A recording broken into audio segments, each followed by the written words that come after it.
السلام عليكم الإخوان. كنتمنى منكم تدعمونا بلايك وبارطاج ومتابعة الفيديو. اللاعب الكبير العالمي ديالنا حكيمي أشرف حكيمي كيتبرع بجزء كبير من الثروة ديالو لصالح سعد المجرد، وكيتضامن معاه وكيتآزر معاه وكيدعو الناس باش يديروا وقفة احتجاجية وغتكون اليوم إن شاء الله مع الجوج في باريس. وكيقول أشرف حكيمي أن أي مشهور وأي فنان كيجي لباريس إلا وكتلفق ليه تهمة الاغتصاب كما فعل الصديق ديالو نيمار، تحكم بسنة سجن.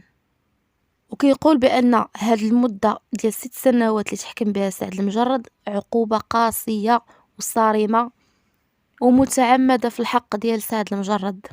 شكرا بزاف، كنشكرو بزاف اللاعب الوطني الحر الشريف أشرف حكيمي، تبارك الله عليه.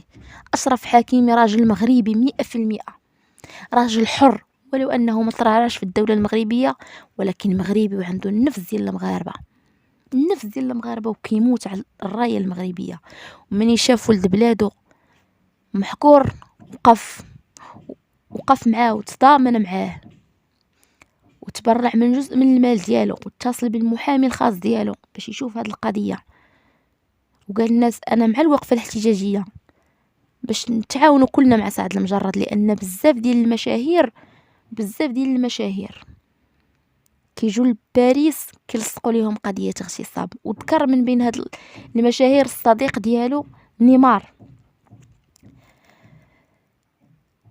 وقال بان نيمار جا لباريس ونفس القصه تلاقى مع وحده وقالت لهم اغتصبني، ولكن لحسن الحظ ديال نيمار كانوا فيديوهات وكانوا هذا عطاوه غير سنه.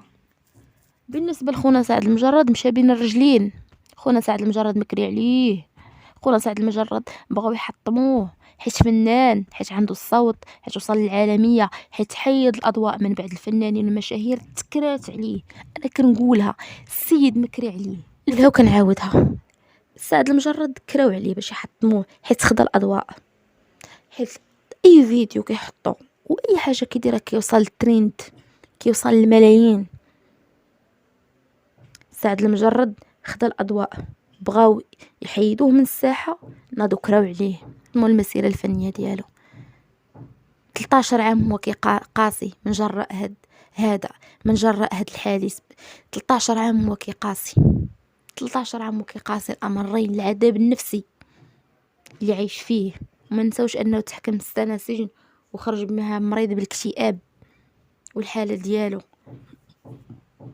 مرض بالاكتئاب في السجن، ما بالك سنه مرض بالاكتئاب، ما بالك سنوات. شي يجمع لك 6 سنين في امك، اجا ما يدوز المده وانا عندي الحبس طويل، راه هي هادي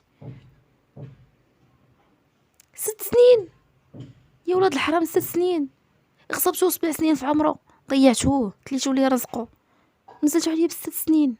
محشوماش، ماشي حقره، ماشي ظلم، ولكن ما غريبش على فرنسا، ما غريبش على ماكرون، على القرض ماكرون اللي سبيت الرسول عليه الصلاه والسلام. ما غريبش عليك، انت سبيتي سيد الخلق، سيد البشريه، وني غتعقل على سعد المجرد، وني غتعقل اللي غتحن فيه وترحمه. سيد البشريه ولد الحرام، يا اليهودي يا الكافر اللي ما عليك تسيفه، تكمل ما عليك ممسوخ، ارض ممسوخ. حسبنا الله ونعم الوكيل، حسبنا الله ونعم الوكيل في اي واحد كره هاد السيده، هاد الحوتاله، هاد العاهره، كره هاد بائعه الهوى، كره على سعد المجرد، وحطم ليه المسيره ديالو، وحطم امه، وحطم مرته، وحطم باه. حسبنا الله ونعم الوكيل. وحيد امه وابوه هو سعد، ما عندوش الخوت، عنده ميمته باه، عنده معوينه وحده عباد الله، عوينه وحده كيشوفوا بها وبيعموا عليهم. حرام عليكم، حرام عليكم، عوينه وحده كيكسابوا مساكن في هاد الدنيا هي هاد سعد. 6 سنين تحرموا من مو باه، نزهه مسكينه غيجي شي سكر ولا ما عرفتش غيجي علم الله. حرام عليكم. اي تحط عندها وليد واحد في الدنيا، وليد واحد، عوينه وحده كتشوف بها، عوينه وحده كتشوفها في الدنيا، وتحكموا عليه ب6 سنين. حطوا راسكم في بلاصة نزهة الركراكي، حطوا راسكم في بلاصة بشير عبده، حطوا راسكم في بلاصة حطوا راسكم في بلاصة غيتا. شكون هاد الزوجة اللي تسنى سنوات باش تفرح وتزوج بالراجل اللي بغات؟ 10 سنين مسكينة وهي صابرة، وهي كتمنى وكتسنى النهار اللي حن فيه الله وتزوج به، ونهار الله سبحانه وتعالى استجب ليها وتزوجت به. ما فرحتش مسكينة، ما فرحتش.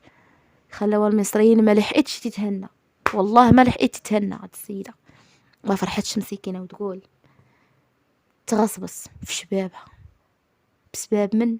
بسبب هاد الخونة، بسبب هاد ولاد الحرام، بسبب هاد الغدارين اللي غاروا منه وغاروا من المسيرة الفنية ديالو وعرفوه نجم كبير وصاعد وبغاو يحطموه. الاخوان والاخوات كنتمنى منكم تبارطاجيو هذا الفيديو وتدعوه مع خونا سعد المجرد. الله يطلق سراحه والله يصبر ميمته ويصبر باه مسكين ويقوي الزوجة ديالو. الله يصبرهم على هذه محنة شديدة جدا، والله محنة شديدة ما غيحس بيها غير اللي مدوزة.